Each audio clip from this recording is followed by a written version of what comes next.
নমস্কার, আমি ইন্দিরা। আমি মল্লিকা সেনগুপ্তের একটা কবিতা পাঠ করছি, দ্রৌপদী জন্য। হস্তিনাপুরের এক গৃহবধূ, সেই আমি আবার জন্মেছি। ভারতবর্ষের দিকে যে মেয়েটি এই প্রশ্ন ছুড়ে দিয়েছিল, স্ত্রীকে পণ রাখবার অধিকার কে দিল স্বামীকে? তার মতো প্রতিবাদী 1000 বছর ধরে কখনো দেখেছ? সেই দিন নেশাগ্রস্ত রাজা যুধিষ্ঠির ভারত কাঁপানো সেই কুপ্রস্তাব পেশ করলেন, যিনি নন অতি খর্বা, অতি কৃষ্ণা, কৃষা বা রক্তাভ, পদ্মপলাশ চোখ, সেই নারী দ্রৌপদীকে পণ রাখলাম। পৃথিবী কিন্তু তখনও ধ্বংস হয়ে যায়নি মানুষ। ভারতের ইতিহাসে বাকি ছিল আরও দুর্ঘটনা। সভাঘর ক্ষুব্ধ হলো, বৃদ্ধেরা ধিক্কার দিলেন, বিশ্ব হতবাক। সেদিন আপনারা জানেন, বিদুর এবং গুরু দ্রোণাচার্য 2 হাত মাথায় দিয়ে চুপচাপ মোহগ্রস্ত বসে রইলেন। খুশি গোপন না করে ধৃতরাষ্ট্র বললেন, কে কে জিতল? কে? পিন পতনের শব্দ শোনা যায়, সভাঘর এমনই নীরব। 2 পক্ষ উদ্গ্রীব। শকুনের পাশা বলে উঠল, জিতেছি। উল্লাসে পাগল কর্ণ হেসে উঠলেন, আর দুর্যোধন বললেন, প্রাতিকামী দাসী দ্রৌপদীকে নিয়ে এসো সভাঘরে। আমার প্রথম স্বামী অধমুখ, দ্বিতীয়ের অবরুদ্ধ ক্রোধ শান্ত করেন তৃতীয়। ফাল্গুন, তুমিও এত ক্লিপ ছিলে? হায়! আমি প্রশ্ন পাঠালাম, প্রাতিকামী জেনে এসো প্রাজ্ঞদের থেকে, নিজেকে না দ্রৌপদীকে ধর্মরাজ কোন বাজি আগে হেরেছেন? উত্তর এলো না কোনো। পরিবর্তে ধর্মরাজ বলে পাঠালেন, রজস্বালা একবস্ত্রা, কাঁদতে কাঁদতে তুমি শ্বশুরের সামনে গিয়ে দাঁড়াও। দুঃশাসন এসে টেনে ধরলেন চুল, সেই মেঘবর্ণ চুল যেখানে ফাল্গুন তুমি মুখ গুজে শুয়েছিলে নরম নিশীথে। কন্দর্পণ ইঙ্গিত কান্তি ভীমসেন এই চুলে খেলা করতেন। এই চুলের সুগন্ধে স্নায়ু শান্ত রাখতেন রাজা যুধিষ্ঠির। মাতৃহারা নকুল এবং সহদেব এই চুলের রহস্যে ভুলে থাকতেন শোক। স্বয়ং জননী কুন্তী এই চুলে খোপা বানাতেন। দুঃশাসন সেই চুল টানতে টানতে এনে প্রকাশ্য সভায় দাঁড় করালেন এক অসূর্যম স্পর্শা মহিষীকে। তোমরা পুরুষজন বাঁ হাতে নারীকে ঠেলে অন্দরে পাঠাও, ডান হাতে তোমরাই গা থেকে কাপড় টেনে খুলে নাও উন্মুক্ত বাজারে। তোমরাই বিধান দাও, তোমরাই বোবা হয়ে থাকো। পুরুষে পুরুষে যুদ্ধ, প্রতিশোধ রমণীর শ্লীলতাহানিতে। স্খলিত বসনে সভা ঢেকে গেল। দ্রৌপদীর শাড়ি খুলল না। তন্তুর কৌশলে প্রমত্ত কৌরব ঘরে আমি লজ্জা রাখলাম। ওরে দুঃশাসন শোন, শত দেবতাও এসে তোকে বাঁচাবে না। মহাযুদ্ধে পাণ্ডবেরা প্রতিশোধ নেবেই দারুণ লজ্জার। ধিক কুরুবৃদ্ধগণ, ধিক ঠুটো জগন্নাথ ভারতবাসীকে। আপনারা চুপচাপ বসে দেখলেন এই অধর্মের জয়। শাড়ি শাড়ি আর শাড়ি, রেশমের 7 রঙে ঢেকে গেল কৌরবের সভা। তবু গিট খুলল না। লজ্জা বস্ত্রটুকু তবুও থেকে গেল দুঃস্বপ্ন শরীরে। শরীর দুঃস্বপ্ন কেন? লেলিহান এই শরীর ছুতে চেয়ে পুড়ে গেছে নগর বন্দর।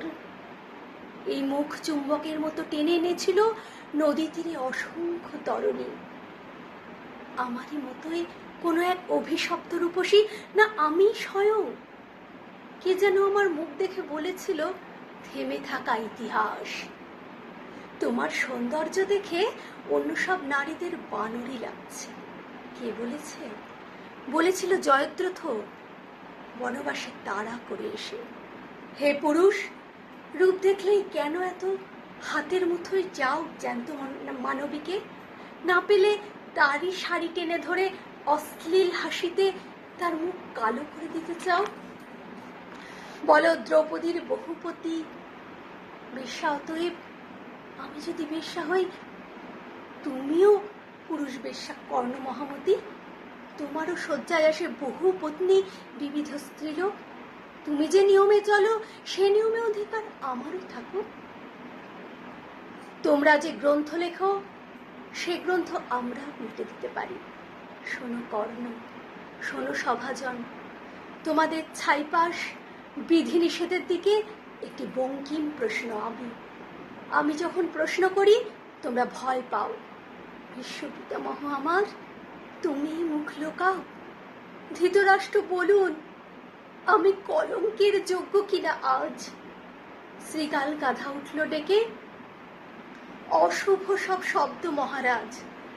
দুর্যোধন উরু দেখান, উরুর নিচে শান্ত অপমান। হতচেতন যুধিষ্ঠির বোঝেন না তো কিছুই মহাপ্রাণ। ঝড়ের মতো ফুঁসে ওঠেন একাই ভীমসেন, অর্জুনের আঙুল তাকে শান্ত রাখছেন। এত সব কাণ্ড শেষে ধৃতরাষ্ট্র আসরে নামলেন, বললেন আমায়, কৃষ্ণা তুমি কি বর চাও বলো। তারপর আমি দুটি মাত্র বর চাইলাম। প্রথম, হে পিতা, যদি প্রসন্ন থাকেন তো এই বর দিন, যেন সর্বধর্মচারী যুধিষ্ঠির দাসত্ব মুক্ত হন।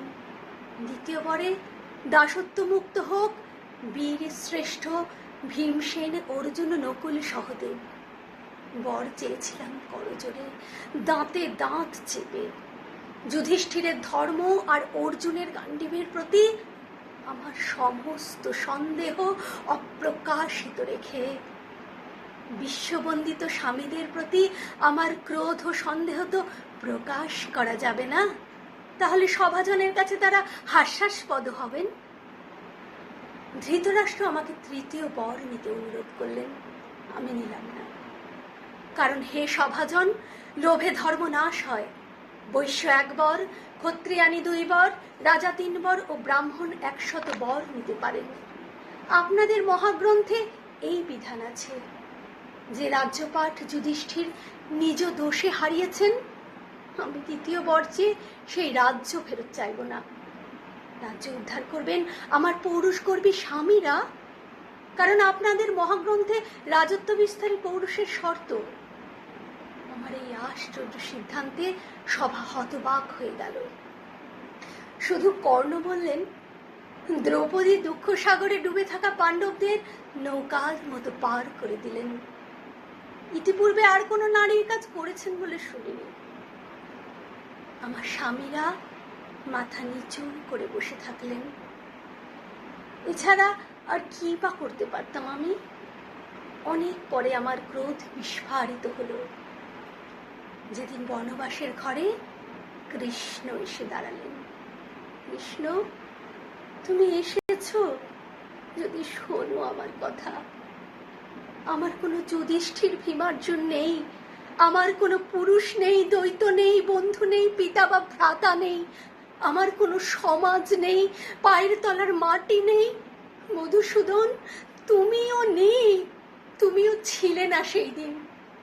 আমাকে যারা শানিতময় দেখেও হেসেছিল, আমাকে যারা কলুষ হাতে স্পর্শ করেছিল, এখনো তারা পৃথিবী জুড়ে দাপটে বেঁচে আছে।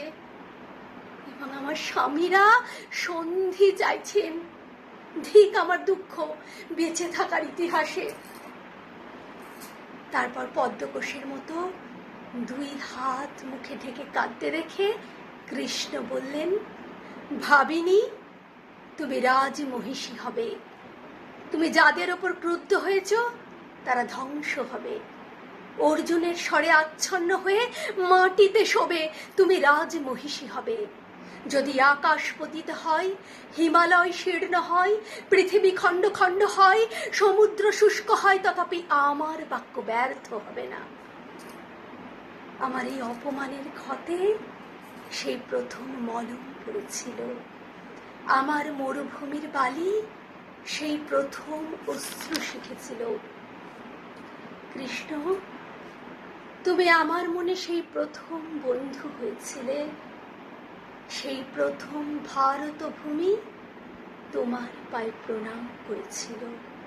নমস্কার।